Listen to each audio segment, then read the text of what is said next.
Assalamualaikum warahmatullahi wabarakatuh. Saya Lina Herlina dari 12 Akuntansi 2 akan menjelaskan materi tentang pajak. Pengertian pajak.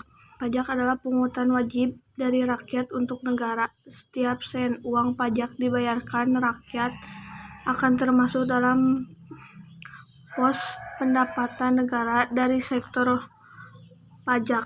Penggunaannya untuk membiayai belanja pemerintah pusat maupun daerah demi kesejahteraan masyarakat. Uang pajak digunakan untuk kepentingan umum, bukan untuk kepentingan pribadi. Pajak merupakan salah satu sumber dana daerah seperti membangun fasilitas umum, membiayai anggaran kesehatan dan pendidikan, dan kegiatan produktif lain. Pemungutan pajak dipaksakan karena dilaksanakan berdasarkan undang-undang. Ciri-ciri pajak berdasarkan UU KUP nomor 28 tahun 2007, pasal 1 ayat 1, pengertian pajak adalah kontribusi wajib kepada negara yang terutang oleh orang pribadi atau badan yang bersifat memaksa berdasarkan undang-undang dengan tidak mendapatkan imbalan secara langsung dan digunakan untuk keperluan negara bagi sebesar-besarnya kemakmuran rakyat. Berdasarkan pengertian tersebut, maka pajak memiliki ciri-ciri sebagai berikut. Pajak merupakan kontribusi wajib negara. Artinya setiap orang memiliki kewajiban untuk membayar pajak, namun hal tersebut hanya berlaku untuk warga negara yang sudah memenuhi syarat subjektif dan syarat objektif, yaitu warga negara memiliki penghasilan melebihi penghasilan tidak kena pajak PTKP. PTKP yang berlaku saat ini adalah 54 juta setahun atau 4,5 juta per bulan. Itu artinya jika Anda memiliki pendapatan lebih dari 4,5 juta per bulan, 4,5 juta sebulan akan kena pajak. Sementara bila Anda adalah seorang pengusaha atau wirausaha dengan omset tarif PPh final 0,5% berlaku dari total peredaran bruto omset sampai dengan 4,8 miliar dalam 1 tahun pajak berdasarkan PP 23 tahun 2018. Kedua, pajak bersifat memaksa untuk setiap warga negara. Jika seseorang sudah memenuhi syarat subjektif dan objektif, maka wajib akan membayar pajak.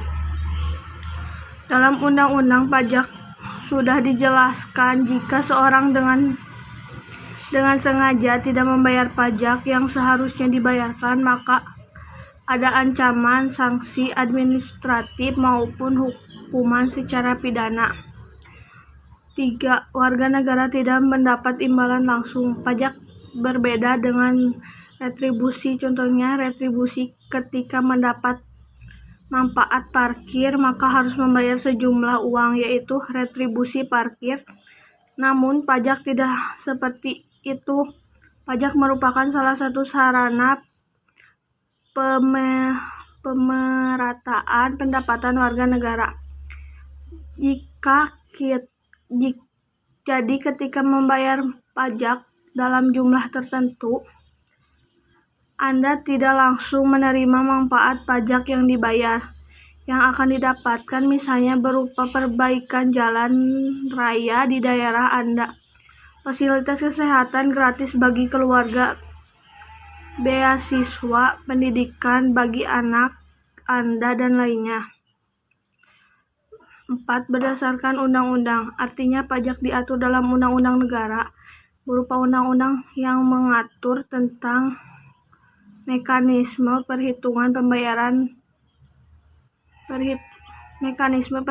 pembayaran dan pelaporan pajak.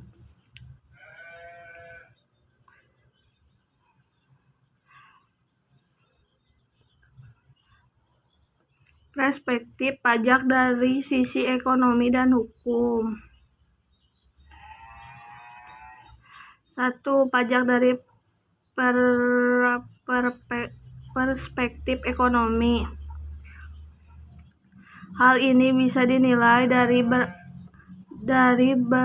beralihnya sumber daya dari sektor privat warga negara kepada sektor publik masyarakat. Kedua, pajak dari perspektif hukum. Perspektif ini terjadi akibat adanya suatu ikatan yang timbul karena undang-undang yang menyebabkan timbulnya kewajiban warga negara untuk menyetorkan sejumlah dana tertentu kepada negara. Terus yang fungsi pajak bagi negara dan masyarakat. 1. Fungsi anggaran, fungsi budgeter. Pajak merupakan sumber pemasukan keuangan negara dengan cara mengumpulkan dana atau uang dari wajib pajak ke kas negara untuk membiayai pembangunan nasional atau pengeluaran negara lainnya. Yang kedua, fungsi mengatur, fungsi regulasi. Pajak merupakan alat untuk melaksanakan atau mengatur kebijakan negara dalam lapangan sosial dan ekonomi. Fungsi mengatur tersebut antara lain, pajak dapat digunakan untuk menghambat laju inflasi. Pajak dapat digunakan sebagai alat untuk mendorong kegiatan ekspor seperti pajak ekspor barang dan lain-lain. 3. Fungsi pemerataan pajak distribusi. Pajak dapat digunakan untuk menyesuaikan dan menyeimbangkan antara pembagian pendapat dengan kebahagiaan dan kesejahteraan masyarakat. Fungsi stabilisasi. Pajak dapat digunakan untuk menstabilisasikan kondisi dan keadaan perekonomian seperti untuk mengatasi pemerintahan menetapkan pajak yang tinggi sehingga jumlah uang yang beredar dapat dikurangi, sedangkan mengatasi kelesuan ekonomi atau deflasi pemerintah menurunkan pajak sehingga jumlah uang yang beredar dapat ditambah dan deflasi dapat diatasi. Cukup sekian. Waalaikumsalam warahmatullahi wabarakatuh.